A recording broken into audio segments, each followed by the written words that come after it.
why do we adventure race? Why do we put ourselves through this much suffering? Doesn't make any sense. Isn't that what people say to you guys? So why does Chip Dodd like to adventure race? Let me start off with a little story.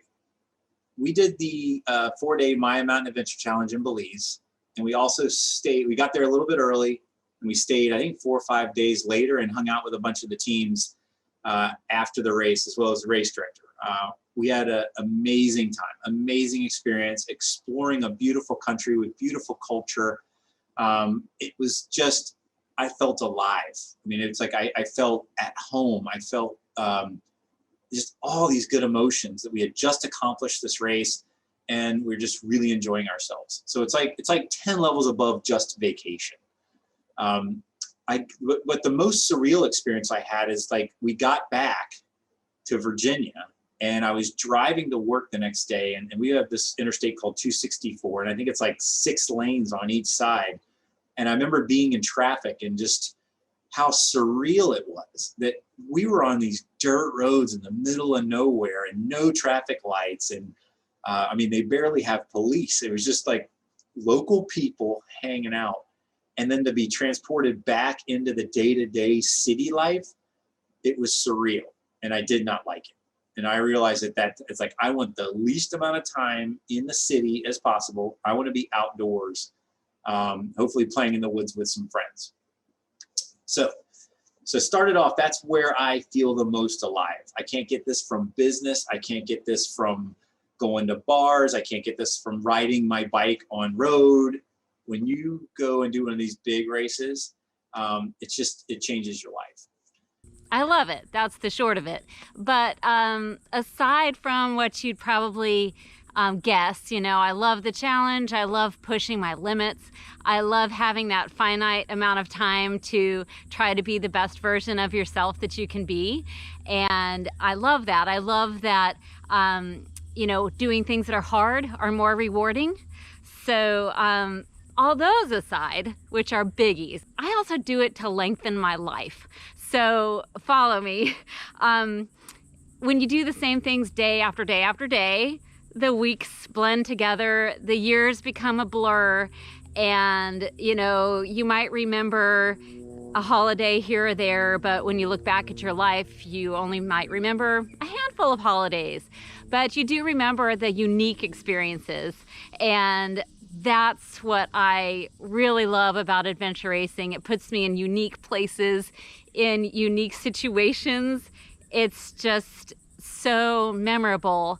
And the lessons you learn while you're doing these unique things, they just stay with you. I just look back at the last 5 years and they're just so long. Anyway, I'm lengthening my life. And, of course, the training and the keeping fit, that's the physical benefit of what will hopefully be lengthening my life. I think first and foremost, I think a big part of it is the community. I think being alongside other racers, the sense of shared suffering, shared strife, shared sacrifice, I think is huge. The fact that we get to break our life down into these 4 or 5 day chunks where all that matters is the map and your teammates and the race is incredibly rewarding and enriching. The greatest part of an adventure race is when they're required to shut your phone off and put it in a sealed bag. You leave the world over there and you dive into a brand new world for a little while. And I think that's a really important thing too. Love the outdoors. It's a very good question. Just a passion. But why I do the longer races, it just feels like anything, a couple days in becomes a different sport. So it's just you become engulfed in this situation with these 4 people that you really rely on each other. You're testing yourself to your core. And I'm not just saying that. It really does. It's on my bucket list. I've never done an expedition length race.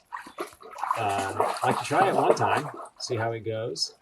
And then there's a rawness to it. It is truly, you're on your own for a long period of time. And you just got to kind of figure it out. Like I said, I'm a bit of a mercenary. Have race will travel. I don't care if it's a 6-hour shorter race that's local or not even that far away. If it's a multi-day expedition race, I just I love the training. I love the preparation. I love standing on the start line, looking around. Everybody's nervous. Your gear feels too heavy. You feel like you're too tired.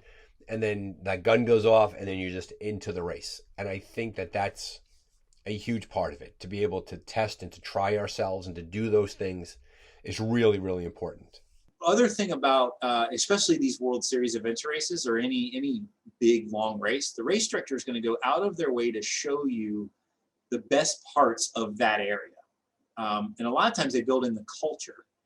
So like, for example, we did Expedition Africa right before COVID hit, and it was held on Rodrigues Island, which is part of Mauritius. So we're talking 1,500 miles off the coast of Africa.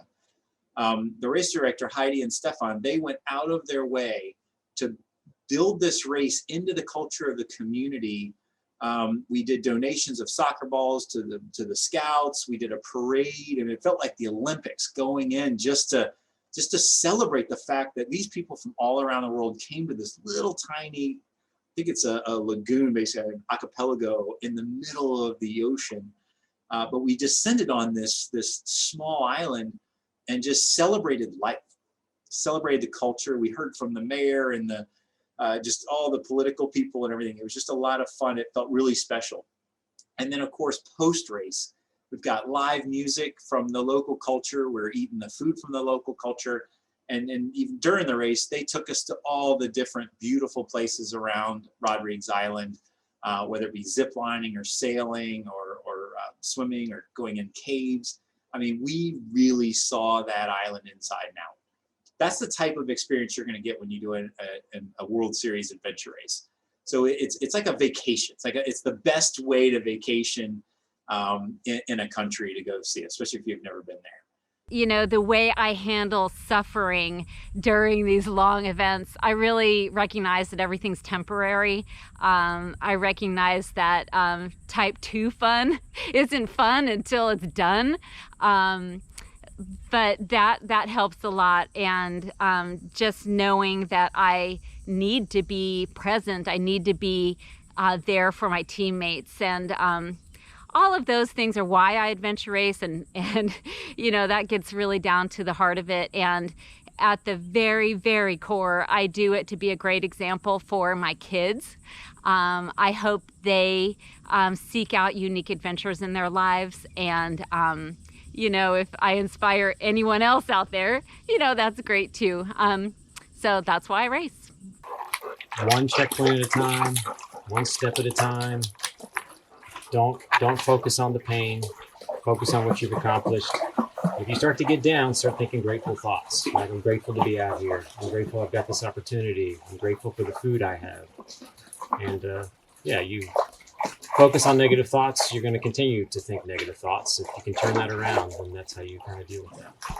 This applies to probably anything, even outside of adventure racing.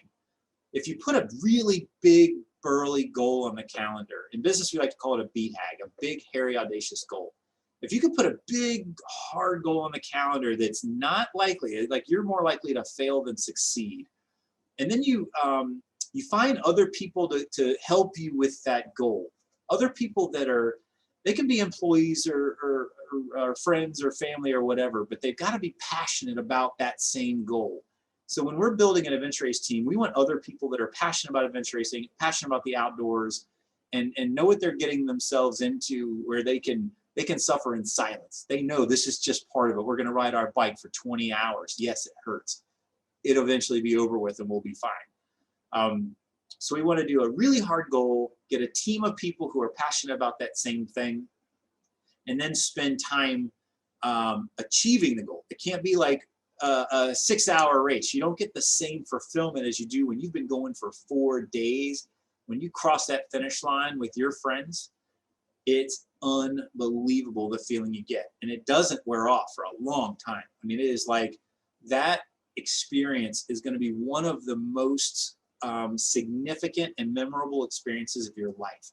You'll probably remember the smells, the colors, everything's more vibrant. There's no other place in the world you would rather be than right there with those people doing that race or that finish line or that party after the finish line. So that's really the why. It is the way that I have been able to be my best self, live my best life, and meet just adventure racers are some of the best people on the planet. They're just really good people, good citizens. And so that's where I want to be spending my time. So that's why I love to do these big adventure races. I've lived long enough to realize that suffering takes many forms. And I think that when me and you and us, when we thrust ourselves into these things, I think that the suffering, being that it's completely voluntary and optional, is never quite that bad. If you want to see suffering, go talk to a struggling parent or child. Go talk to somebody who has a medical condition. That's suffering. As Grant Killian likes to say, and I've mentioned him before, these are contrived inconveniences. And I have to tell you, I never complain during a race. I may be unhappy, I may be struggling, I may be cranky and tired, and those are human emotions. But never once during a race do I complain about what I have to do. I am not a victim. I am a volunteer, and I dive into this with both feet. And what I wish that more people had a chance to experience this.